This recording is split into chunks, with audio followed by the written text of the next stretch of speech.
El pasaje de hoy es Efesios 4, versículos 1 al 6. Leamos juntos. Yo pues, preso en el Señor, os ruego que andéis como es digno de la vocación con que fuisteis llamados, con toda humildad y mansedumbre, soportándoos con paciencia los unos a los otros en amor, solícitos en guardar la unidad del Espíritu, en el vínculo de la paz. Un cuerpo y un espíritu, como fuisteis también llamados en una misma esperanza de vuestra vocación. Un Señor, una fe, un bautismo, un Dios y Padre de todos, el cual es sobre todos, y por todos, y en todos. Amén. El apóstol Pablo, al iniciar la segunda mitad de su epístola, en el pasaje de hoy, versículo 1, dice lo siguiente. Yo pues, preso en el Señor, os ruego que andéis como es digno de la vocación con que fuisteis llamados. Amén. Aquí, la palabra pues, con la que comienza, es un conector muy importante. Es una conjunción crucial, porque nos dice que la doctrina de la salvación de Dios expuesta desde el capítulo 1 hasta el 3, es decir, toda la gracia de habernos elegido en Cristo, de hacernos sus hijos y de establecer la Iglesia, está conectada con la exhortación que ahora transmite. Y aquí debemos prestar atención al hecho de que el apóstol Pablo presenta esta exhortación no como una orden, sino como un ruego. Aunque se basa en la verdad de la doctrina de la salvación, la elección de Dios, nuestra adopción como hijos y el establecimiento de la Iglesia, el apóstol Pablo no está simplemente dando una orden coercitiva de hacer esto o aquello. La palabra ruego aquí, en su sentido original, significa suplicar o pedir encarecidamente. Este no es el tono de un maestro dando instrucciones a su discípulo desde una posición superior, sino las palabras de súplica que se ofrecen con amor a los compañeros que caminan y trabajan juntos. El apóstol Pablo está en la cárcel.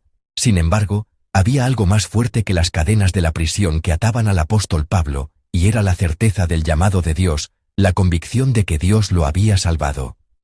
Con esa convicción, el apóstol Pablo exhorta a los santos de Éfeso de esta manera. Yo estoy ahora atado con cadenas, pero nosotros somos personas atadas al Evangelio. Por lo tanto, vivamos de una manera digna de ese llamado. No es una orden enérgica que dice, vivid así, como es digno de vuestro llamado, sino una exhortación que dice, vivamos juntos de esta manera, puesto que hemos sido llamados por el Evangelio y hemos recibido la salvación, vivamos así. Considerando este trasfondo, al meditar en el pasaje de hoy, creo que debemos aferrarnos a esta pregunta mientras reflexionamos sobre la palabra. ¿Estamos viviendo de manera adecuada como personas llamadas por Dios? ¿Estamos viviendo correctamente como hijos salvados por Dios? Con estas preguntas en mente, me gustaría que meditáramos juntos en la palabra de hoy. El pasaje de hoy se puede dividir en dos partes principales. Desde el versículo 1 hasta el 3, encontramos una exhortación ética centrada en las palabras, andad como es digno. Y desde el versículo 4 hasta el 6, se expone el fundamento teológico de esta exhortación, la razón por la que debemos vivir de una manera digna del llamado. La primera parte habla de las actitudes concretas de la vida cristiana, la humildad, la mansedumbre, la paciencia y el soportarse unos a otros en amor. La segunda parte presenta el fundamento de tal vida a través de 7 confesiones de fe, un solo cuerpo, un solo espíritu, una misma esperanza, un solo Señor, una sola fe, un solo bautismo, un solo Dios y Padre. Estas dos partes no están de ninguna manera separadas. Así como la enseñanza doctrinal de los capítulos 1 al 3 de Efesios no está separada de la exhortación ética de los capítulos 4 al 6, la vida ética que debemos vivir está profundamente relacionada con nuestra confesión de fe. Se ha dicho que la ética sin doctrina es vacía, y la doctrina sin ética es una fe muerta. El apóstol Pablo quiere presentarnos claramente, a través del equilibrio entre la fe y la vida digna de aquellos que han sido llamados a la salvación de Dios. En la última parte del versículo 1, encontramos la expresión, andad como es digno. Aquí, la palabra digno se refiere al equilibrio de una balanza, y el verbo andar se refiere al caminar de toda una vida. Equilibrio y caminar de por vida. Por lo tanto, lo que Pablo está diciendo es esto: vuestra conducta debe estar en equilibrio con vuestro llamado. La vida del cristiano debe tener una correspondencia de peso entre el llamado de Dios y la vida que se vive. En otras palabras, si hemos sido llamados por la gracia de Dios, debe establecerse en nosotros una actitud de vida que corresponda a esa gracia.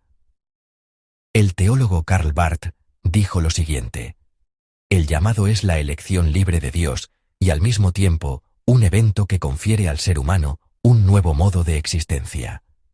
Dice que, aunque es una elección libre de Dios, para el ser humano, ser llamado es renacer a un nuevo modo de existencia, una nueva forma de ser. No se trata simplemente de que Dios me haya llamado, sino que el llamado es un evento que transforma la existencia misma. Ser llamado por Dios significa que he sido transformado en un ser que ya no puede vivir según su propia voluntad. El llamado es un cambio de estatus, una declaración de una nueva identidad.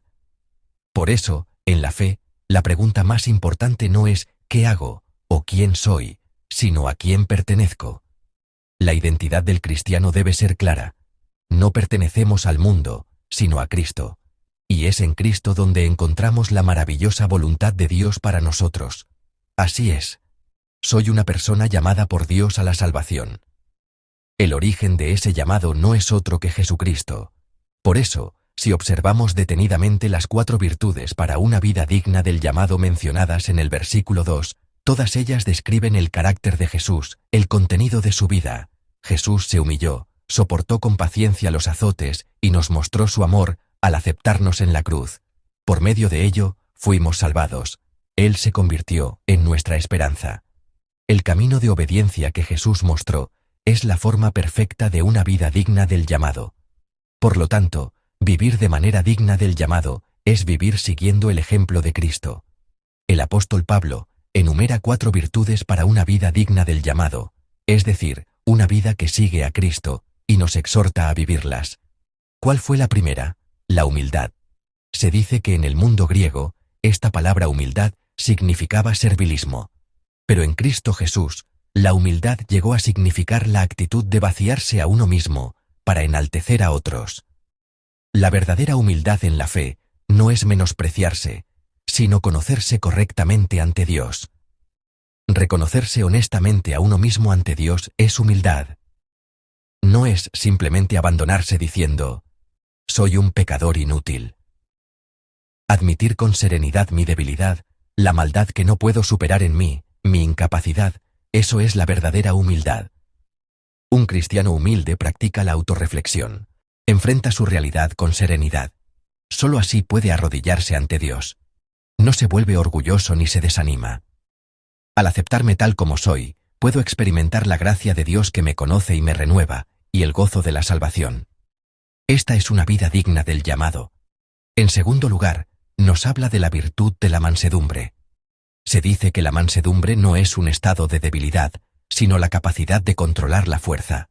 Como un caballo domesticado, la mansedumbre es la postura de un alma disciplinada que se somete a Dios. Si Dios no nos controla, somos seres que no pueden evitar correr como caballos salvajes a causa del pecado. La mansedumbre es entregarme a ser domesticado por Dios. La mansedumbre es un carácter que se deja moldear por Dios. Por eso el apologista y escritor cristiano C.S. Lewis dijo, la mansedumbre es un estado de inmersión en Dios tan profundo que uno se olvida de sí mismo. Un estado de inmersión en Dios, donde no soy yo quien me gobierno, sino que me entrego para que Dios me gobierne. Esa es la actitud de quien se aferra a la mansedumbre. Esta es una vida digna del llamado. ¿Qué nos dice en tercer lugar? Habla de la paciencia. La paciencia. Literalmente significa no enojarse durante mucho tiempo, esperar durante mucho tiempo. Pero aquí debemos recordar un significado espiritual aún más importante. Esta paciencia no se refiere simplemente a mi esfuerzo por soportar indefinidamente, sino que está profundamente relacionada con el carácter de Dios. Dios es paciente con los pecadores, y aún hoy, espera pacientemente a los malvados. ¿Por qué los malvados del mundo no son sometidos a un juicio inmediato? ¿Por qué aquellos que deberían ser castigados, juzgados y sentenciados todavía están vivos? Porque nuestro Señor, el juez justo, los está soportando con paciencia. Dios no se complace ni siquiera en la muerte del impío. Él desea que incluso los malvados se conviertan y vuelvan a Él. Ese es el vasto amor de Dios. Dios soporta. Dios espera. La paciencia nos muestra este carácter de Dios, y es el carácter del amor paciente que Cristo mostró por nosotros en la cruz. Una vida digna del llamado es una vida de paciencia. Y en cuarto lugar, dijo que nos soportemos unos a otros con amor. Esto nos habla de una actitud activa de acoger con amor. Se suele decir que el amor no es una emoción, sino una decisión de la voluntad. El amor no es simplemente una emoción, sino una decisión de la voluntad. Sin embargo, el amor también es algo que debe elegirse y practicarse con valentía. Requiere la valentía de poner a otros primero, de perdonar y de sacrificarse. Porque el amor no es pasivo, es una acción, una entrega voluntaria. Dios mismo se acercó a nosotros, ¿verdad? Nuestro Señor Jesucristo vino a esta tierra, vaciándose a sí mismo y tomando forma humana, y el amor de ese Cristo me ha salvado. El amor activo, este amor voluntario, es lo que me mantiene vivo ahora. Soportarnos con amor, esta actitud activa de amor, es lo que se nos presenta como una vida digna del llamado. Estas virtudes enumeradas no son solo palabras bonitas para meditar interiormente. El apóstol Pablo dice en el versículo 3, solícitos en guardar la unidad del espíritu en el vínculo de la paz. Después de enumerar las virtudes de una vida digna del llamado, nos exhorta a esforzarnos en guardarlas. Aquí, solícitos, significa empeñarse diligentemente, esforzarse activamente. Es decir, Dios nos está diciendo que debemos esforzarnos activamente por guardar estos mandamientos que nos ha dado. Pero lo sorprendente es que no dice que nos esforcemos por estas virtudes, sino que dice, solícitos en guardar la unidad que el Espíritu ha hecho. ¿Qué significa que ha hecho una unidad? Nos está hablando de que el Espíritu Santo ha unificado a la comunidad de la Iglesia.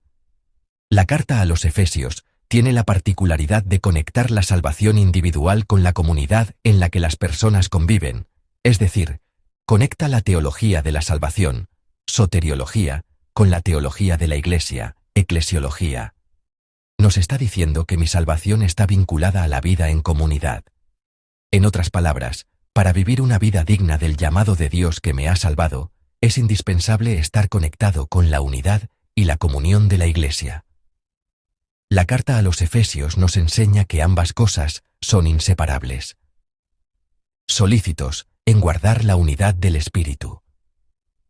En otras palabras, una vida digna del llamado está directamente relacionada con la vida de fe, en unidad, concordia y comunión dentro de la Iglesia.